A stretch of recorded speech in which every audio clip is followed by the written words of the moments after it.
नमस्कार साथियों। मैं दीपक तिवारी एक बार आप सभी के सामने फिर से दोबारा नए मुद्दे के साथ। मैंने लास्ट टाइम अपने लाइफ में कहा था कि मुकेश शर्मा जो हमारे विधायक रहे हैं उत्तम नगर से 20 साल विधायक रहे हैं, जिनको कभी भी नवादा में, गांव के अंदर, औद्योगिक क्षेत्र में कभी भी उनको सुध-बुध नजर नहीं आई। क्या कष्ट वहाँ के लोग झेल रहे हैं, आज भी झेल रहे हैं, उनके कार्यकाल में भी झेल रहे थे, कूड़ा कबाड़ा, गंदगी, स्नैचिंग। लेकिन कभी भी उनको इस बारे में कोई चिंता नहीं आई। आज वो एकदम से हमदर्द बन रहे हैं सब जगह के लिए, नवादा वार्ड के लिए भी, उत्तम नगर विधानसभा के लिए भी, प्रत्येक वार्ड के लिए भी। सुनने में आया 22 तारीख को पंचायत भी होनी है, महापंचायत जिसको कहते हैं। साथियों, मैं एक बात बताना चाहता हूं आपको। मुकेश शर्मा 20 साल विधायक रहे। 20 साल में इन्होंने अपने द्वारा, अपने परिवार के द्वारा एक स्कूल, आपने सुना होगा, होली कॉन्वेंट के नाम से। और मैं ये बात उन सामान्य परिवार के जो माता पिता हैं, जिनके बच्चे स्कूलों में पढ़ते हैं, उस प्राइवेट स्कूल में पढ़ते हैं, और ये चीज़ें ना रिलेट करोगे आप। ये चीज़ें आप अपने जो भी सामान्य परिवार का इंसान देख रहा होगा, जो भी अपने बच्चे को ये सोच के डालता होगा कि नहीं, मेरा बच्चा सरकारी स्कूल में नहीं पढ़ेगा, मैं इसका दाखिला एक प्राइवेट स्कूल में कराता हूँ या कराती हूँ। माता पिता दोनों सोचते होंगे कि उसको एक अच्छी एजुकेशन मिलेगी, एक अच्छा जीवन शैली मिलेगी, और वो कहीं ना कहीं जीवन में आगे बढ़ के हमारा नाम रोशन करेगा, उसको एक अच्छी मानसिकता मिलेगी। मैं उन सभी माता पिताओं से, मैं उन सभी परिजनों से एक बात कहना चाहता हूं। होली कॉन्वेंट स्कूल आनंद विहार, वहां की कुछ बातें मेरे सामने आई है, वो बात मैं आपके सामने बताना चाहता हूं।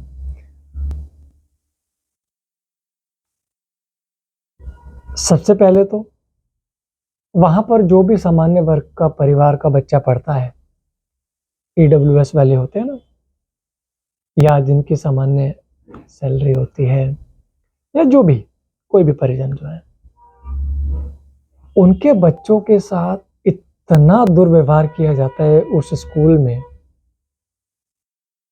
इतना भेदभाव किया जाता है उस स्कूल में। मैं किसी भी टीचर का नाम जानबूझकर नहीं लूंगा। उसके पीछे कारण ये है कि मैं किसी की रोजी रोटी के ऊपर कष्ट नहीं देना चाहता, या किसी प्रकार का सवाल उठाना नहीं चाहता, या उन मैडम सर के ऊपर किसी प्रकार की कार्रवाई हो। मेरा मैसेज पहुंच जाए वही बहुत है।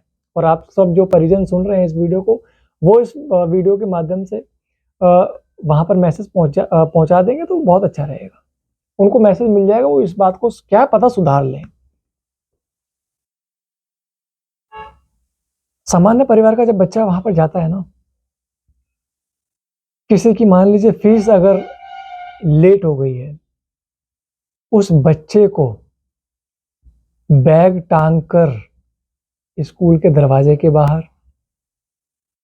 भरे ग्राउंड में बैग टांग कर घंटों घंटों पर खड़ा रखा जाता है, उसको सजा दी जाती है। कोई बच्चा अगर कोई किताब नहीं लेके आता तो उसको सजा दी जाती है, उसको मानसिक प्रताड़ना दी जाती है। उस स्कूल में ऐसा हो रहा है। फीस के नाम पर अगर मैं बताऊं, अभी हाल में बच्चे वहां के कुछ परिजन माता पिता से मेरी जब मुलाकात हुई, उन्होंने बोला मुझे, पिकनिक गए थे बच्चे वहां पे, एक एक बच्चे का 1200 रुपया, एक बच्चे का 1200 रुपया लिया गया। और कहाँ घुमा के लेके आए? फन एंड फूड, जो गुड़गांव में है। घुमा के ले आए, 4 समोसा, 1 समोसा चाट पकौड़ी खिला दिया, हो गया। सामान्य परिवार ने उस 1200 रुपए को जोड़ने के लिए क्या क्या नहीं किया होगा। किताबों के रेट बता देता हूँ मैं आपको, ये 4th या 5वीं क्लास का रेट है, मेरे पास आया हुआ है एक लिस्ट। आर्ट एंड क्राफ्ट 260 रुपया, IT कोडवेज 428 रुपया, डोफोडिल्स इंग्लिश रीडर 445 रुपया, new grammar with a smile 480 रुपया, माई जनरल नॉलेज 225 रुपया, आरना हिंदी पाठमला 350 रुपया, व्याकरण बोध 299 रुपया, मैथ वेव्स 540 रुपया, मैथमेटिक्स लैब मैनुअल 285 रुपया, सरस्वती सुति 336 रुपया, वाव साइंस 640 रुपया, new approach in social studies 480 रुपया, नो योर एप्टीट्यूड 260 रुपया, वॉइस चाइल्ड सेफ्टी 290 रुपया, साइंस लैब मैनुअल 330 रुपया, डायरी 100 रुपए की डायरी, कलर्स 25 रुपया, स्केच बुक 75 रुपया, कॉपीज 450 रुपया, रजिस्टर्स 110 रुपया, सिलेबस 50 रुपया, और स्टेशनरी का जो टोटल होता है वो हमारा 810 रुपया होता है। स्टेशनरी का सामान आप बाहर से नहीं खरीद सकते। 6500 के आसपास का ये सामान बनता है 4th से 5वीं क्लास के बच्चे का। 4-4 तल्ले 5-5 तल्ले स्कूल हैं।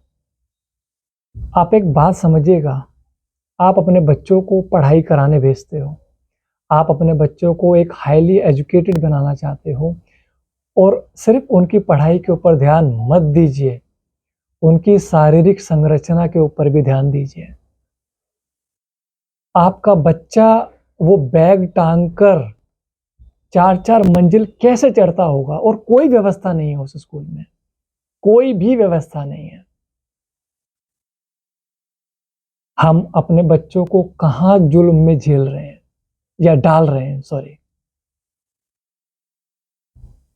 आप सभी माता पिताओं से, परिजनों से मैं ये कहना चाहता हूं, ये वही मुकेश शर्मा हैं जब 20 साल इनका कार्यकाल हुआ, 20 साल ये विधायक रहे, इनके सर पे इतना अभिमान छा गया था, ये किसी से सीधे मुंह बात नहीं करते थे। ये वो मुकेश शर्मा हैं जो कहते थे कि अगर मैं ना रहूं तो दिल्ली की बैंड बज जाएगी, दिल्ली डूब जाएगी।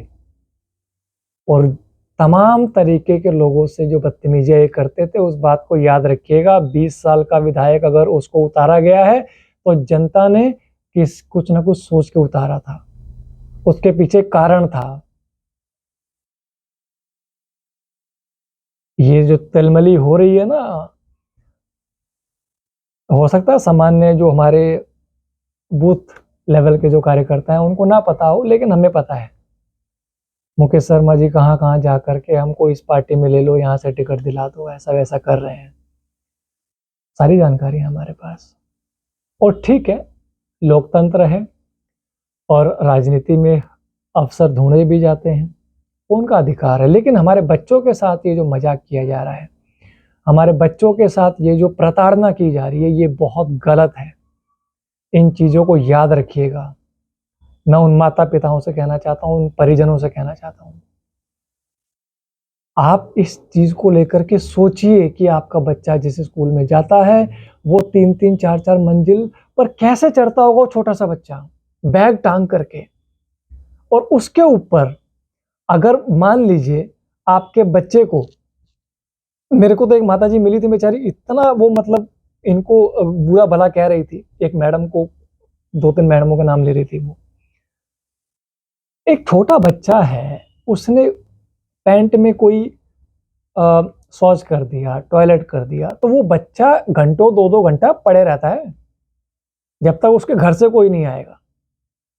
इतना बड़ा स्कूल चला रहे हो, आप लोगों ने 2-3 आया नहीं रखी, कोई इस प्रकार की व्यवस्था नहीं रखी कि आप बच्चे को ठंड में, गर्मी में वहीं पड़े रहने देते हो। शर्म आनी चाहिए आप लोगों को। इतनी महंगी फीस करके आप लोग गरीब सामान्य परिवार के लोगों को खा रहे हो, परेशान कर रहे हो। सीधे मुंह बात नहीं करते आप लोग इन बच्चों से, इनके परिजनों से। इस बात को ध्यान रखिएगा, मैं उन माता पिता से कहना चाहता हूं।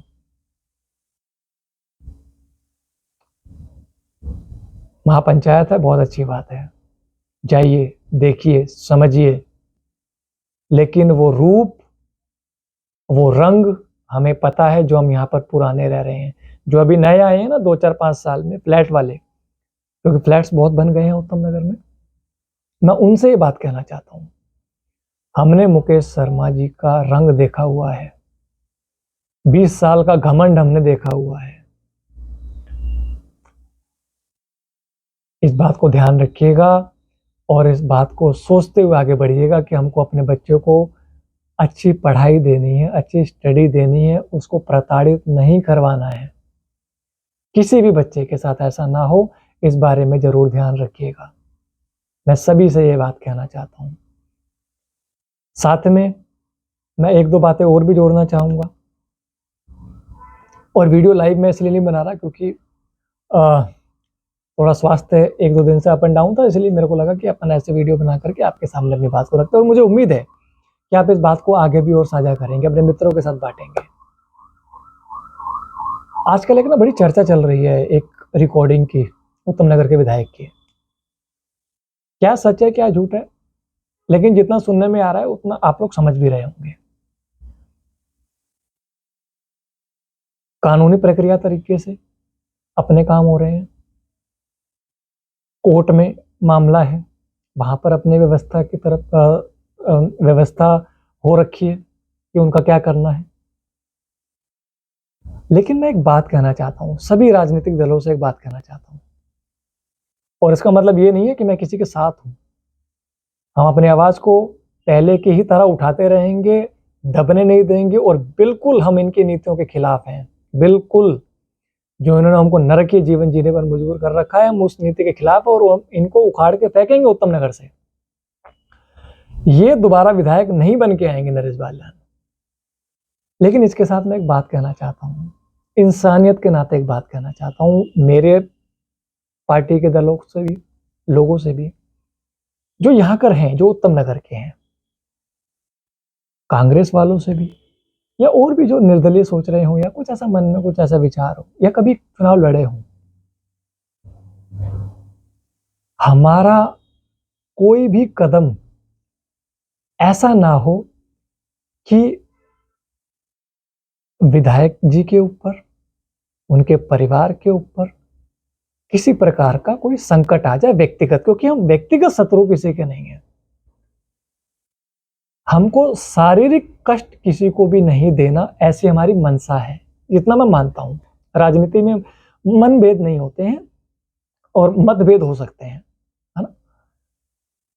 तो उस चीज को इतना तुल भी ना दिया जाए कि सामने वाले को, मतलब जो ये चीजें कर रहा है, जो उनको धमका रहा है या धमकी दे रहा है, या कुछ परिवार वालों के साथ गलत करने का प्रयास कर रहा है, उसको मनोबल मिले,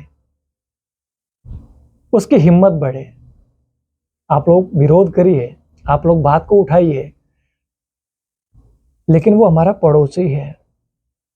नरेश बाल्यान हमारे पड़ोसी हैं, नवादा के हैं, उत्तम नगर के विधायक हैं, और हम किसी का शारीरिक कष्ट किसी को हो, किसी प्रकार का, किसी की उसकी जान की कोई दिक्कत हो, उसके परिवार के सदस्य को दिक्कत हो, मैं इसके बिल्कुल कड़ी निंदा करता हूं, बिल्कुल कड़ी निंदा करता हूं। मेरा सभी राजनीतिक दलों के प्रतिनिधियों से, उनके कार्यकर्ताओं से ये निवेदन है, किसी दूसरी शक्ति को इतना मत चढ़ाइए, इतना बढ़ावा मत दीजिए कि उनके साथ कोई अनहोनी घट जाए और हम बाद में ये सोचे कि यार हमने ऐसा क्यों किया। आपका विरोध करना अधिकार है, आप विरोध करिए, जम के करिए, नीतियों का विरोध करिए। व्यक्तिगत विरोध सही नहीं रहता। आवाज हम उठाते रहेंगे।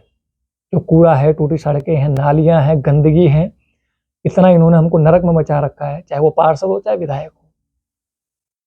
लेकिन हमको अपनी इंसानियत को भी जिंदा रखना है। उखाड़ के फेंकना है इनको, घर बिठाना है इनको, बिल्कुल एक एक वोट के लिए तरसा देंगे इनको।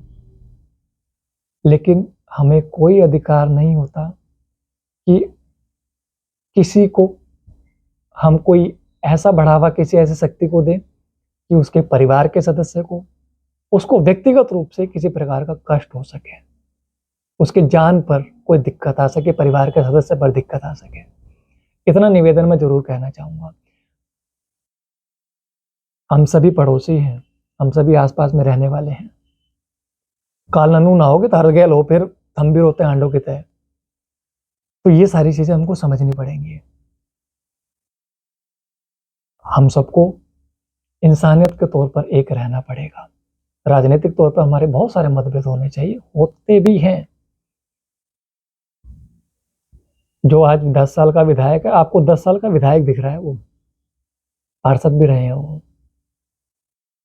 लेकिन किसी ने वो समय नहीं देखा होगा, महाबल मिश्रा के पीछे पीछे, गाड़ी के पीछे पीछे भागना, गाड़ी दौड़ाना, धक्के खाना, टिकट दे दो जी। मेरा राजनीतिक संघर्ष किसी कोई नहीं देखता, किसी का भी यार कोई नहीं देखता, ठीक है। लेकिन मैंने देखा है, मुझे पता है, मैं इस क्षेत्र में बहुत पुराना हूं। मुझे बहुत से लोगों के, कांग्रेसियों में मुकेश शर्मा जी के ऊपर गोली चली, मैंने कई बार उनके मुंह से सुना। शायद मैं बहुत छोटा रहा हूंगा उस टाइम पे। लेकिन अगर आज के समय में ऐसी कोई बात होती ना, तो मैं उनके साथ खड़ा होता, इंसानियत के नाते मैं उनके साथ खड़ा होता कि मुकेश शर्मा जी, आपके साथ ऐसी क्रिया हुई है, ऐसी अनहोनी हुई है, ऐसे कड़ी में, ऐसे समय में हम आपके साथ हैं। राजनीतिक दल कोई भी हो, किसी का भी हो। मेरी इस बात को थोड़ा सा समझिएगा, गहराई से समझिएगा। घर बिठाना है इनको, छोड़ना नहीं है। राजनीतिक दृष्टि से बिल्कुल नहीं छोड़ना है। एक एक वोट के लिए तरसाना है, कोई भी वोट इनको दे ना दे। लेकिन दोबारा से मैं आप सभी से निवेदन करना चाहूंगा, किसी भी ऐसी प्रकार की ताकतों को बढ़ावा मत दीजिए जहां पर किसी के परिवार के ऊपर आंच आ जाए, किसी के जान के ऊपर आंच आ जाए।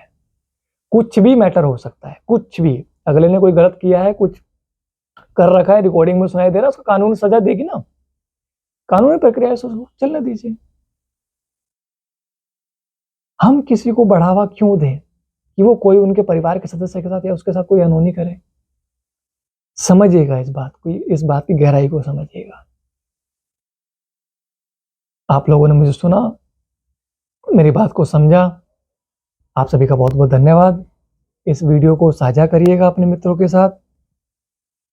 और ये 20 साल के जो विधायक मुकेश शर्मा हैं, जो रहे हैं, इन्होंने भी बहुत अच्छे काम नहीं किए हैं। इनके झांसे में मत आइएगा, मैं आप सभी से बात कहना चाहता हूं। मिलिए, बात करिए, समझिए। लेकिन उत्तम नगर विधानसभा में एक भाजपा ही विकल्प है। भाजपा ही आपके सपनों को पूरा कर सकती है। भाजपा ही एक ऐसी पार्टी है कि वो आपके कंधे से कंधा मिलाकर आपके विकास में आपका साथ दे सकती है। आज दिल्ली में कई स्कूलों में बम की धमकी मिली है, $30,000 मांगे गए हैं। केजरीवाल जी उसके ऊपर राजनीति कर रहे हैं। ये नहीं कह रहे कि मैं दिल्ली पुलिस के साथ हूं। दिल्ली पुलिस को 24 घंटे गालियां देते हैं केजरीवाल जी, और उनको उस बेशरम इंसान को ये समझ में नहीं आता कि जो उसकी सिक्योरिटी में पुलिस वाले लगे हैं, वो दिन रात उनको बचाने के लिए लगे रहते हैं। वो भी दिल्ली पुलिस के कर्मचारी हैं। आपको बगलाया जा रहा है, आपको झूठ बोला जा रहा है।